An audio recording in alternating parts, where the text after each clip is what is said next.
I'm backstage at the Birmingham Hippodrome with the comedian Brian Conley. Hello, Brian. Nice to see you again. Nice to see you too. Birmingham's done well for you over the years, hasn't it? It certainly has. It's paid my mortgage, definitely. I mean, it's not far from where I live, it's just up the motorway, and I love this theatre. I've got some great memories of here. Back in the 90s, especially when I was doing Panto with Britt Ekland, that was a really good time.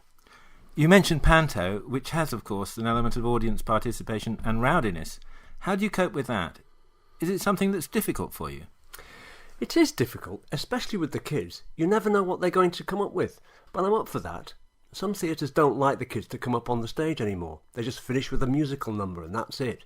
But I think that's a shame, especially now I've got kids of my own. What a lot of theatres do now is get the parents to come down and stand in the aisles. And if there's a rowdy kid, we bring the parent up, and that puts the onus on the parent to keep the kid in check. But I like all that participation. It's what gives it energy and makes it live. You do a range of different shows, though, don't you?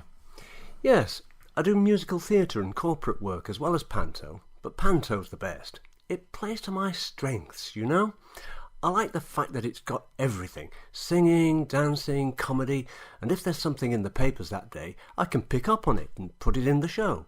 And that's something that only I can do as the comedy character. The other characters in the show can't diverge from the script so much, but I can ad-lib. It's great. When I work in musical theatre, I can't do that. I have to stick to the script. So, where did it all begin, this comedy career? When was your first time on stage? The first time I was on stage was when I was 2. I was at this holiday camp and my mum and dad lost me in the dance hall.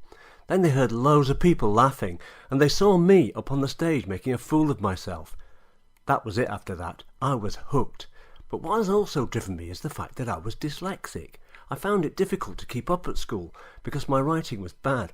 So naturally I became the class clown, the school joker.